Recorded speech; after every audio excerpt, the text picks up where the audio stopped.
আজকের সংক্ষিপ্ত খুতবাতে আমি আপনাদের সাথে খুবই গুরুত্বপূর্ণ আর বারংবার আলোচিত একটি বিষয় নিয়ে কথা বলতে চাই। বিষয়টি আল্লাহর কিতাব আর নবী সাল্লাল্লাহু আলাইহি সাল্লামের সুন্নাতেও বারবার আলোচিত হয়েছে। সেই বিষয়টি হলো অনুশোচনা, ক্ষমা প্রার্থনা করা, আল্লাহর কাছে ফিরে যাওয়া। আরবি শব্দটি হলো তাওবা। কোরআনে বহু বহু স্থানে এর উল্লেখ আছে, কিন্তু আমি মূলত একটি স্বীকারোক্তি দিয়ে শুরু করতে চাই। সেটি হলো পৃথিবীর কোনো মানুষই কিন্তু তাওবার ঊর্ধ্বে নয়। আমাদের কেউই নয়। আমাদের কেউই এমন অবস্থানে নেই যে আমাদের আল্লাহর কাছে ক্ষমা চাইবার বা তার কাছে আমাদের কমতির জন্য ফিরে যাবার প্রয়োজন নেই।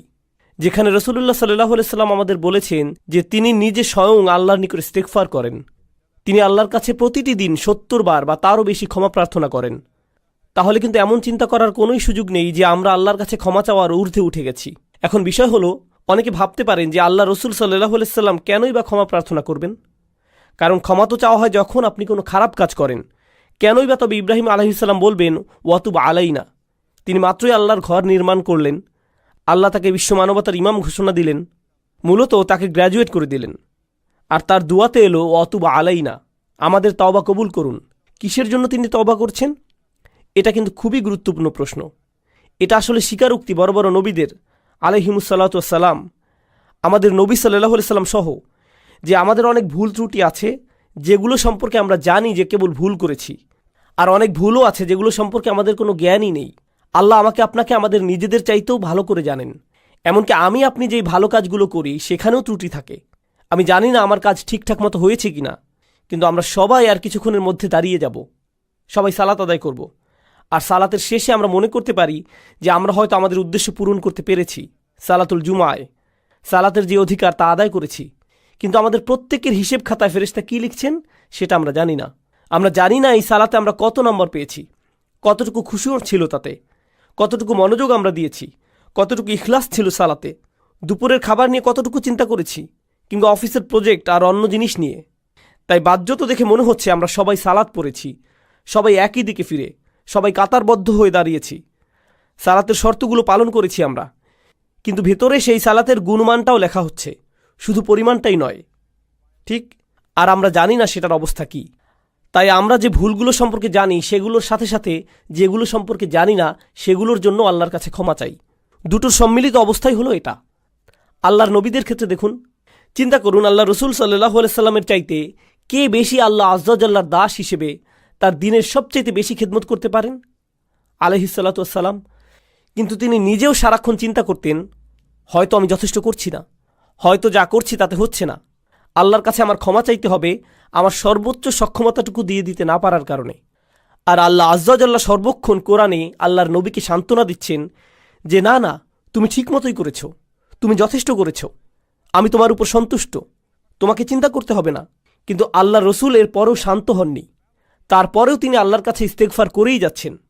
এই বিষয় আমি তুলে এনেছি এজন্য যে আমি সহ এখানে কেউই যেন মনে না করি যেহেতু আমি মিম্বারে দাঁড়িয়ে আপনাদেরকে বলছি তাই আমার এসবের দরকার নেই। আপনাদের শুধু প্রয়োজন, সবার মতো আমারও প্রচুর ইস্তেগফার দরকার। প্রত্যেকেরই আল্লাহর কাছে কাকুতি মিনতি করে ক্ষমা প্রার্থনা করা প্রয়োজন। চলুন আমরা প্রথমে সবাই মিলে এই পদ্ধতিটার দিকে একটু লক্ষ্য করি। আমাদের প্রত্যেককে এটা মানতে হবে যে আল্লাহ আয্যা ওয়াজাল্লাহর কাছে ক্ষমা চাইবার আগে আমাদের কিছু পদ্ধতি অবলম্বন করতে হবে। তাই আপনাদের নিকট আমি দুইটা আয়াত নিয়ে কথা বলবো সূরাতুন নিসা থেকে।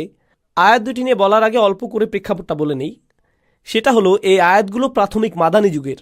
যখন নবী সাল্লাল্লাহু আলাইহি সাল্লাম মদিনাতে হিজরত করলেন তখন নতুন মুসলিম সমাজের একদম শুরুর দিকে নাজিলকৃত আয়াতগুলো, যেগুলোতে সমাজের আইনকানুন বর্ণিত আছে, সেগুলো সবই ছিল মূলত সূরাতুন নিসাতে। যেমন সূরা নিসাতে নাজিল হয়েছে উত্তরাধিকার সম্পর্কিত আইন, কিছু সামাজিক আইন নাজিল হয়েছিল, নারী পুরুষের পারস্পরিক মিথস্ক্রিয়া কেমন হবে, নারী পুরুষের মধ্যে শৃঙ্খলা আর নির্লজ্জতার শাস্তি সম্পর্কে বিস্তারিত আলোচনা হয়েছে। এই সব কিছু গুনাহ আর কিছু বড় পাপ যেমন জিনার আলোচনা করা হয়েছে। আর এর পরপরই তাওবার এই আয়াতগুলো এসেছে, আল্লাহর কাছে ক্ষমা চাইবার আয়াত। এর মানে হলো আল্লাহ আপনার কাছে কিছু জিনিস আশা করেন, যদি সেগুলো পূরণ করতে না পারেন তবে আপনাকে তাওবা করতে হবে। আমি সেই আয়াতগুলোতে ফিরে আসছি, কিন্তু তার আগে কয়েক মিনিটের জন্য অন্য পথে যেতে চাই। দেখুন, আমরা সবাই গুনাহগার, এর কোনো ব্যতিক্রম নেই। আমরা সবাই পাপ করি। হয় আমরা সরাসরি পাপ করি, মানে আল্লাহ যা চান না সেটা আমরা করি, যা দেখা উচিত না সেটা আমরা দেখি, এমন জিনিসে বিনোদন নেই যেগুলো আমাদের জন্য জায়েজ নয়, মুসলিমদের জন্য সেটা উচিত নয়, এমন বিষয়ে সময় অপচয় করি যেখানে করা উচিত নয়, কখনো কখনো প্রশ্নবিদ্ধ উপায়ে অর্থ উপার্জন করি, মুসলিমরা আমরা এমন সব ব্যবসায় জড়িত হয়ে যাই, এমন সব লেনদেন করি যেগুলো সম্পর্কে জানি যে সেটা প্রশ্নবিদ্ধ, তবু আমরা সেগুলো করতেই থাকি এই যুক্তিতে যে দেশের অর্থনৈতিক অবস্থা খারাপ। কি আর করব বলুন, আমাদের পরিবারকে তো খাওয়াতে হবে। এগুলো জায়েজ করতে আমরা প্রচুর অজুহাত দাঁড় করাই, এগুলো ব্যবসায়িক লেনদেন হোক বা না হোক। এছাড়া শুধু তাই নয়, আমরা অনেক সময় আমাদের পরিবারের সাথে অন্যায় আচরণ করি। আমাদের স্ত্রী, আমাদের সন্তান, আমাদের ভাই, আমাদের কাজিনদের সাথে আমরা দ্বন্দ্বে জড়িয়ে পড়ি, উত্তরাধিকার নিয়ে অন্যায়ভাবে ঝগড়া শুরু করে দেই। কত ধরনের অন্যায় কাজই তো আমরা করি।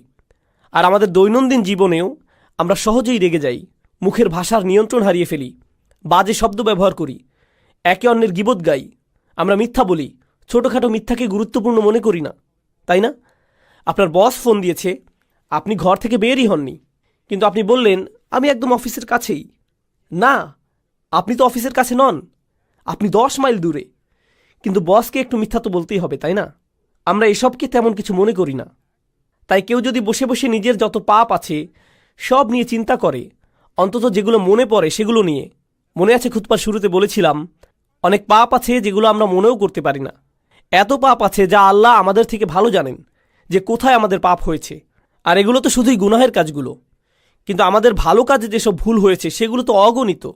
অন্য ভাষায় বললে, যেমন আমি বললাম সালাত, দুয়া, অজুর মতো সহজ জিনিসগুলো, আমাদের অজুতে কত রকম ভুল ছিল, আমাদের সালাতে কতগুলো ত্রুটি ছিল, আল্লাহর কাছে দোয়ার সময় আমরা কতটুকু মনোযোগ দিচ্ছিলাম।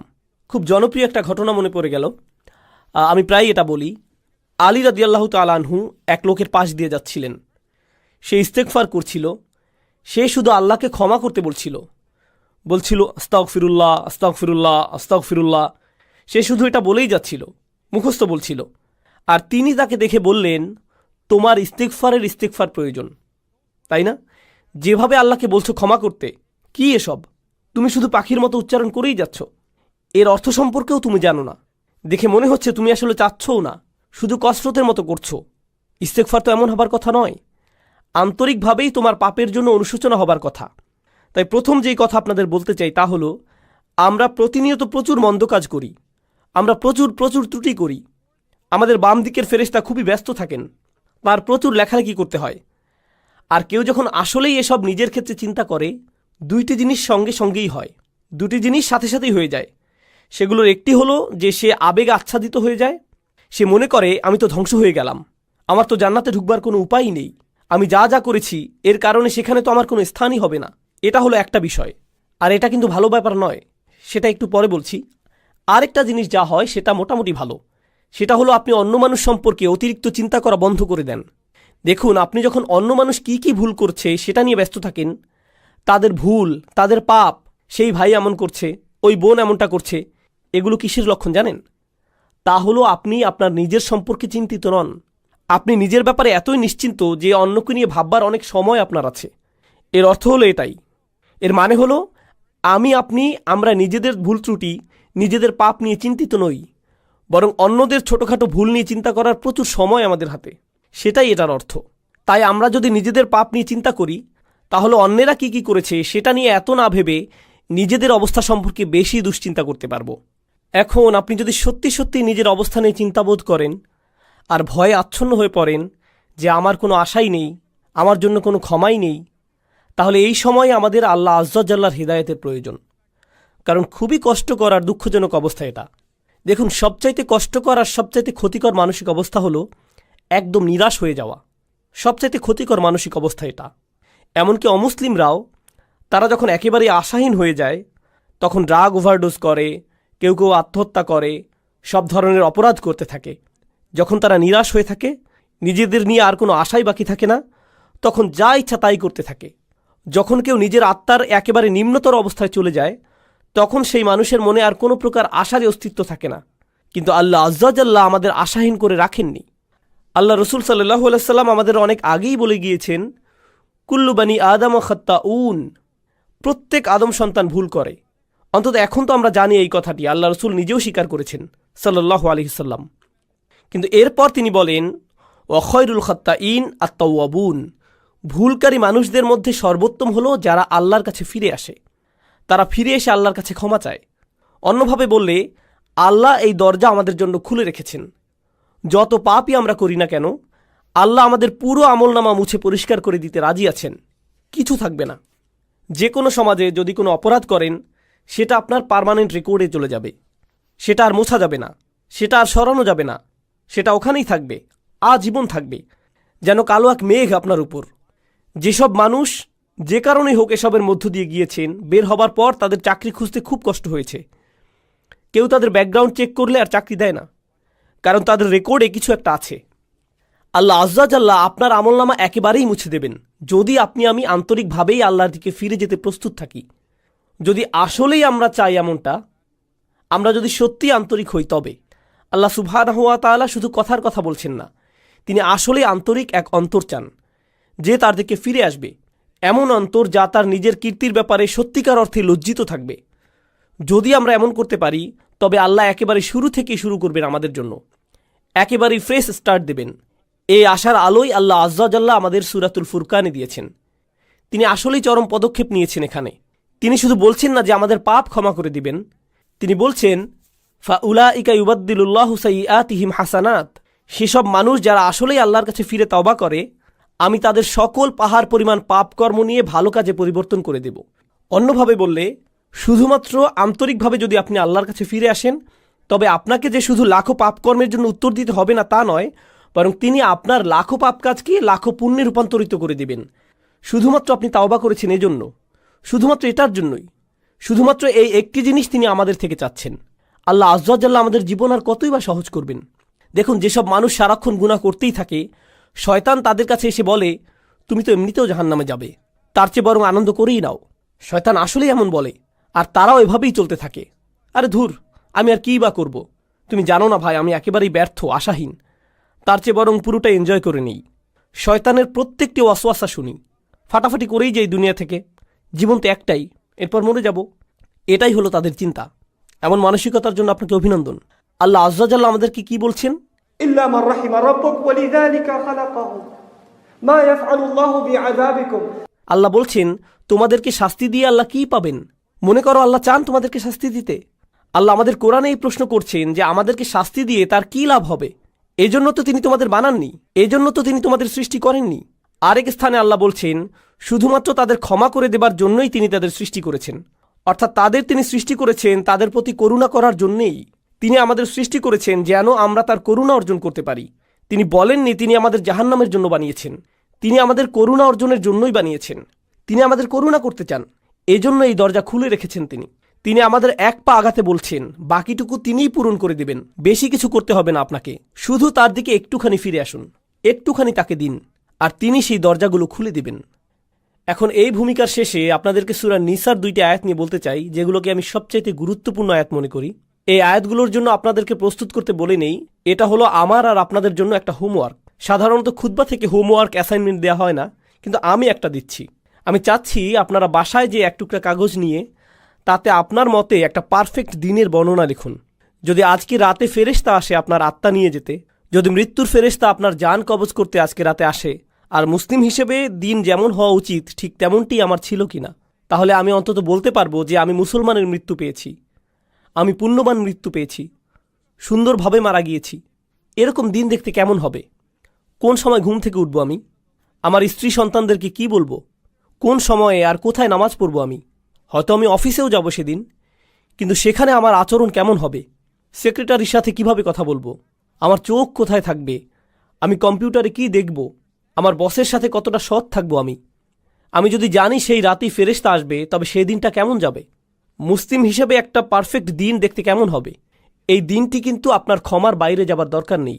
দিনটি হতে পারে যে কোনো সাধারণ দিন, আপনার যা করা উচিত তাই করছেন। এতে যেসব জিনিস থেকে দূরে থাকার কথা আপনি দূরেই থাকছেন, খুব একটা কঠিন না। কিন্তু আপনি যদি বিস্তারিত রুটিন করতে চান নিজের জন্য, আমরা সবাই এক এক রকম, আমিও ভিন্ন রকম, কিন্তু যদি নিজের একটা বিস্তারিত রুটিন বানান যেখানে পারফেক্ট একটি দিন কাটাবেন, আর সেই দিনের সবচাইতে গুরুত্বপূর্ণ অংশ হলো দিনটির খুঁটিগুলো। একটি বিল্ডিংকে যেভাবে খুঁটিগুলো ধরে রাখে ঠিক সেভাবে, তাই না? ঠিক তেমনি আমাদের দিনকে ধরে রাখে 5টি খুঁটি, 5টি সালাওয়াত, 5টি নামাজ। তো আপনার রুটিনের সেই অংশটি যেন ঠিক থাকে, খেয়াল রাখবেন এটা যেন থাকে। এর মাঝে কি করেন? এগুলোর মধ্যখানে কি করেন? ইন্না সলাতা কানাত আলাল মুমিনিনা কিতাবাম মাওকুতা। যেটা অর্জন করা সম্ভব সেটার প্রতি আমার আপনার কাজ করা উচিত। এটা আমি আপনি কিন্তু অর্জন করতে পারি।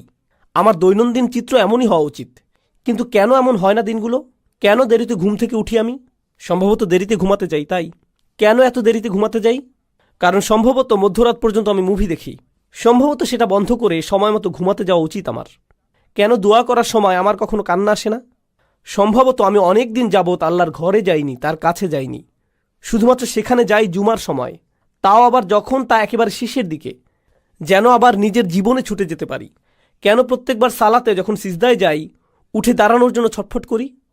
যেমন সুবহান রব্বিল আযীম, সুবহান রব্বিল আলা, যেন এমনটা এতই তাড়াতাড়ি বলি আমি, কারণ আমার সেখানে বেশিক্ষণ থাকতে ইচ্ছে হয় না। আমার তো অনেক কাজ আছে, আমার জরুরি কাজ শেষ করতে হবে, তাই না? আল্লাহর সামনে নিজের মাথা নিচু করার চাইতে জরুরি আর কি হতে পারে? আমি বুঝি না আমরা কিভাবে নিজেদের বুঝ দিতে পারি এটা নিয়ে। সেই একটি জিনিস যা আল্লাহ তাকে করতে বলেছিলেন, সেই একটি জিনিস যা সে করতে অস্বীকার করেছিল, এই একটি জিনিস আমাদের তিনি প্রতিদিন করতে বলেছেন।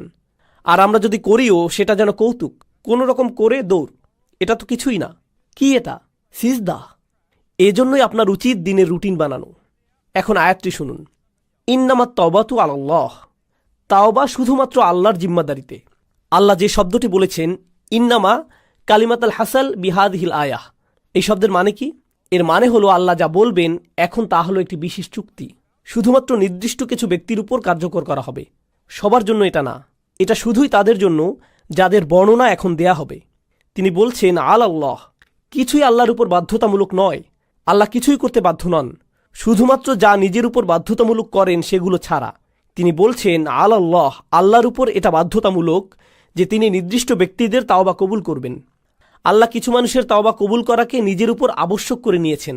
কারা এই লোক? লিল্লাযীনা ইয়ামালুনা সুআ বিজাহালাতিন, সেই লোক যারা পাপ করে। এখানে আমি সাধারণ অনুবাদ করে দিচ্ছি, যারা পাপ করে। আল্লাহ মাত্রই বললেন তিনি নিজের জন্য যারা পাপ করে তাদের ক্ষমা করা বাধ্যতামূলক করে নিয়েছেন। তিনি কিন্তু আরও বলেছেন, চলুন দেখি এই লোকগুলো কারা। আর সেটার আগে ইয়ামালুন শব্দের প্রতি একটু মনোযোগ আকর্ষণ করছি। ইয়াফআলুন শব্দের তুলনায় আরবি ভাষায় কিছু করা বোঝাতে দুইটি শব্দ আছে, ইয়াসনাউনও আছে। এগুলো সবই কিছু করা বোঝাতে ব্যবহৃত হয়।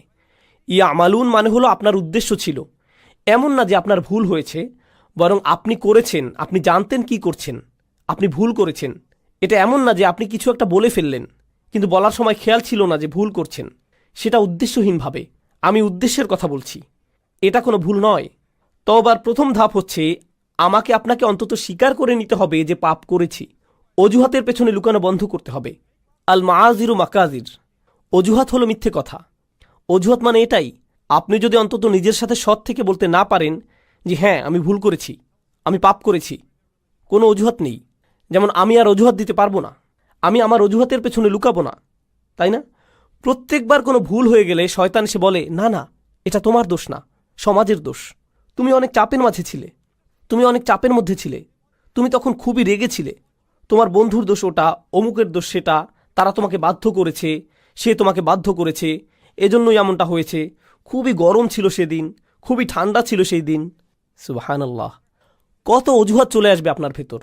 আর যেটা করবেন না তা হলো নিজের ভুল স্বীকার করা। আল্লাহর কাছে ফিরে আসার প্রথম ধাপই হলো আমাকে আপনাকে আমাদেরকে স্বীকার করতে হবে যে আমরা পাপ করেছি। এটা অপমানজনক। মানুষ অজুহাত কেন দেয় জানেন?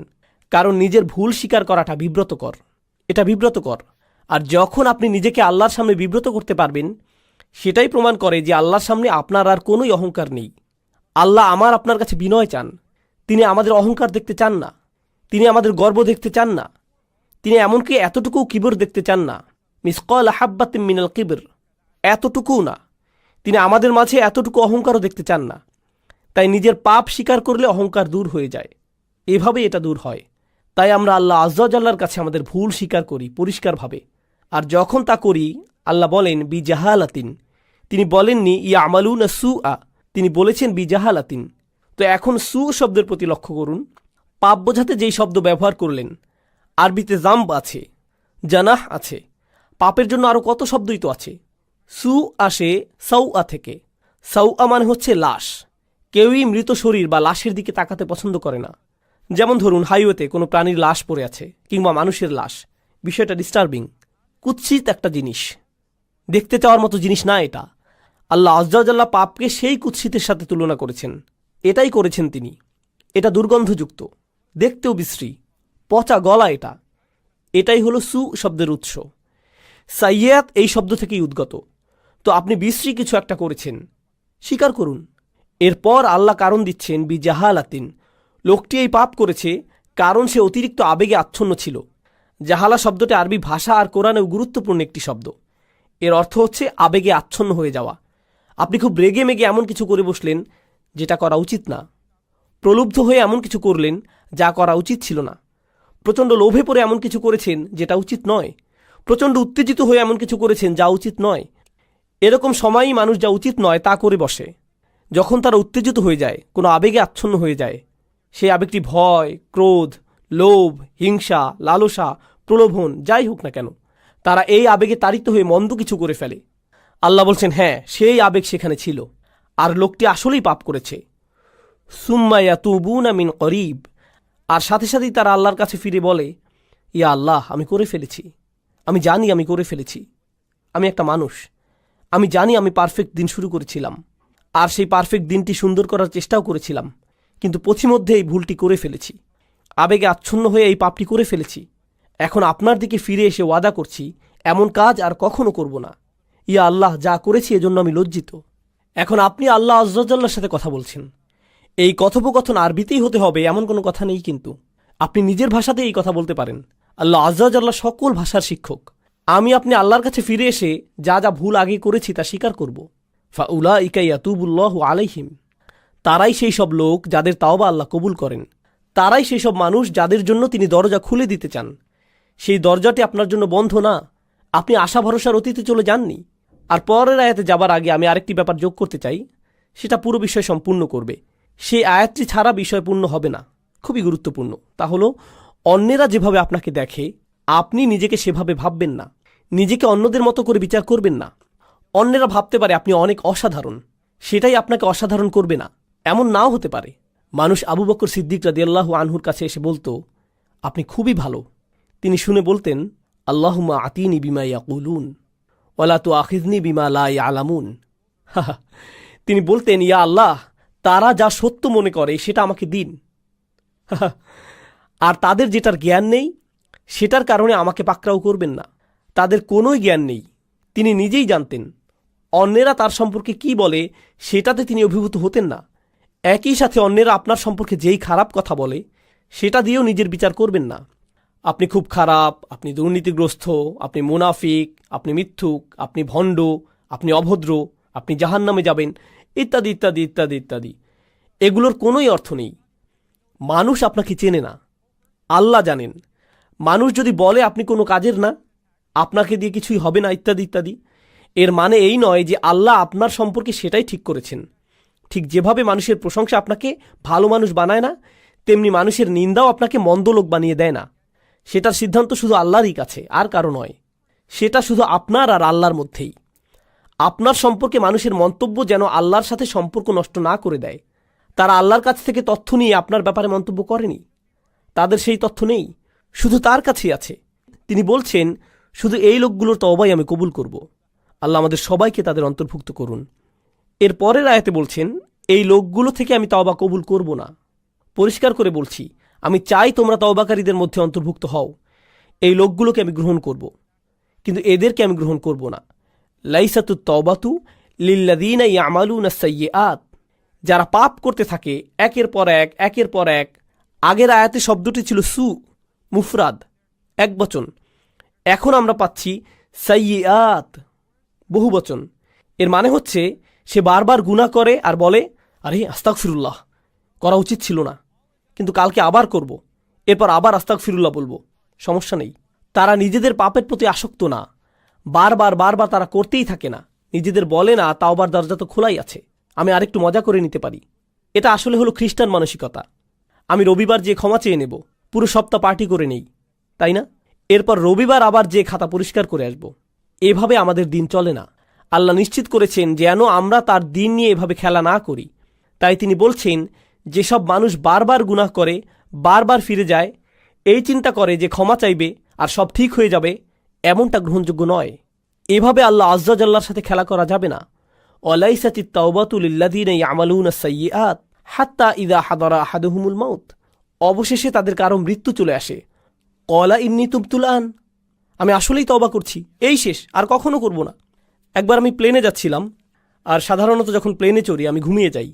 তো আমি যাচ্ছি আর আমার আশেপাশে দেখছি মানুষজন তাদের আইপডে অথবা আইপ্যাডে বা তাদের ল্যাপটপে বসে মুভি দেখছে, অথবা তাস খেলছে, গান শুনছে, প্লেনে বসে মাথা দুলাচ্ছে, তাই না? তো ঘুম ভেঙে দেখি প্লেন হঠাৎ 50 ফিটের মতো নেমে গেছে, কেবিনের প্রেশার বদলে গেল, মালাকুল মৌতের কাপগুলো নেমে এলো, তাই না? তখন আশেপাশে সবাইকে কি করতে দেখেন? সবাই দোয়া করছে, একেবারে সবাই। ও আল্লাহ, আমি সরি, আমি সরি, আমি সরি। সবাই এমন করছে। কি ধর্ম সেটা আসে যায় না, সবাই দোয়া করছে। এরপর ক্যাপ্টেন ক্ষমা চাইল, কাপগুলো উপরে উঠে এলো, প্লেন আবার স্থির হলো। এরপর কি হয় বলুন তো? প্লে বাটন আবার চাপ দেয়। আর অসাধারণ সিন দেখছিলাম তো আমি। আবার তারা স্বাভাবিক হয়ে যায়।